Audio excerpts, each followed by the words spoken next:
I guess your outcome was pretty much the freedom and kind of like just, okay, I'm going to discover myself. Worst case scenario, I had fun in Thailand and that's about it. That's exactly. Yeah, so I love that. And what is the one thing that you love about this country?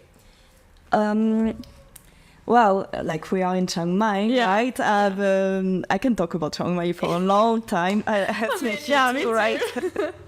Yeah, Chiang Mai is a very special place. I will not talk about like the whole Thailand, even if Thai people are just amazing. Yeah. But especially about Chiang Mai because my heart is in the city. Oh my God. I love it. I really love Chiang Mai. Yeah. It's very peaceful. And I think there is everything here that give you the opportunity to build a routine and to really, again, like work on yourself. Like everything is very close. And if you want to connect with people, we talk a lot about like the community and the women community, for example. Here. If you want to connect with someone, it's very easy.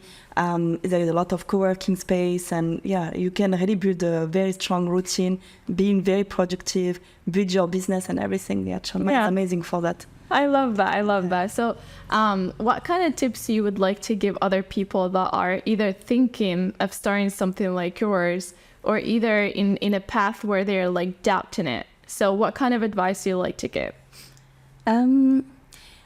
The first one, like I said, like we can start little by little by being in our own country, like and get some client, or it's more about like e-commerce, getting our first sale, or maybe like first setup. So it's less scary than dropping a salary and a structure and everything. So that could be the first things. Also, like if their boss wants to let them to be like remote, that could be also something I can do, like that can be a step toward like digital nomad life. But then like the other advice will be really be structured, balance the professional and the personal life because we have a tendency to give a lot of hours and sometimes after we're like, oh, I'm overwhelmed, I don't know which topic, because when you start you have to be like sometimes the graphic designer, the salesperson, the accountant. You're basically, when I hear the word founder or CEO, I just imagine a person that does everything. Exactly. But when other people that are not in that position, they think, oh my God, money, shopping, flights, private jets, but they don't think like, oh no, it comes with a price.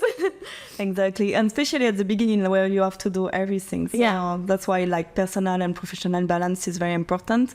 And very be structured also, like and discipline. Like I said, workout is important. Me time is important. Self-care is important.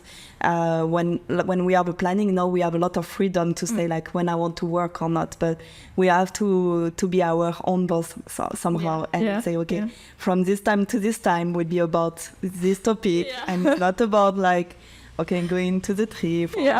So being very disciplined and structured, it's important. I love that. It's an amazing advice. Do you believe that also having the balance sometimes it comes with a negative energy? Like sometimes you may like I want to just rest. Instead, you're just avoiding the work, because I do have something in the back of my mind saying like the success you want is in the work you're avoiding.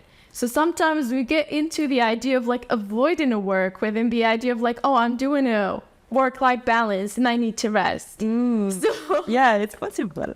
Yes, many, like there is maybe something that is said is like what you at the moment where you step out of your comfort zone, or the thing that makes you the most scary is the thing that you have to do. Something about this saying.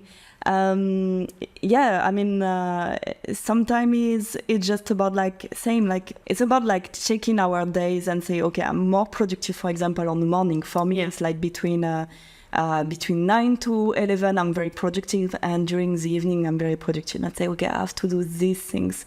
I just do it for 2 hours. Maybe like use some tool like Pomodoro or stuff like that. I say just do it like at that moment, and maybe at the moment where you are the most productive. Similar to what I do actually. I'm not a morning person. Yes. I'm not a morning person. So basically all my stuff and everything that I do. And when I'm at really productive time is basically evening. So Yes. during morning, I'm either like, if I woke up, it must be something really, really, really important. Yeah, but now you know that. So if you have to do like something like you know that you have to do it during this time. Yeah. That's the moment where you feel down. True. I guess it's actually something that helps us to discover who we are. Yeah. Because I didn't know that until I actually start paying attention to how I am productive. Yeah. And I was like just being so dark and strict with myself. Like I gotta wake up, do my workout, do this. And it was like a really good routine. But then like I wasn't, getting enough outcome out of it. Until I realized like, oh no, I'm not a morning person. I gotta just do what makes me productive. Yes, exactly. Yeah. So what you experiment is really because now you know yourself a lot. Yeah. And it's not about like fitting about what the things we say on Instagram or we can see the correlation between like self-improvement and productivity and being a business owner and entrepreneurship. Yeah. Because now you know, like you cannot follow like what is said on social media about like all this discipline and like you need to work out at 6 a.m. or whatever. It is like everyone is very different and you need to really find out what works for you, right? Yeah. And now you found out, you know yourself and you just adapt. Yeah, exactly. Because, like it's something that I guess social media feeds us through this kind of fact. Like, you get to see a lot of people that are like just, making it in life, waking up at 4 a.m., going to the gym, getting their breakfast done, doing this, doing that. And you feel like you're less. You're just feeling like you're so behind that these people are killing it and they're like so strict. So that was like as positive as it sounds. Like I wake up, go to the gym, do this, just because I didn't know myself at that time. It was all wrong, and it was all negative experience for me because I'm not that person. And I don't fit into that. So I wanted to, like highlight this. Like we're unique. Yes. You're your own, fingerprint. So you cannot just, think that another person's routine is gonna fit into you. Even when I'm giving advices to other people, I'd be like, okay, whatever.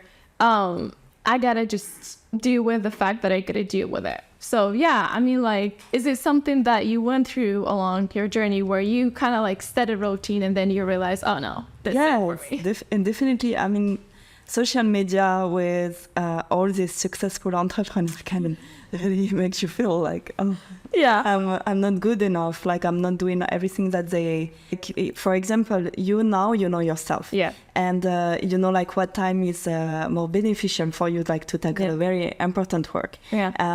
But this is where we can see like the link between self-improvement and self-development and know yourself and being an entrepreneur, right? Yeah. So.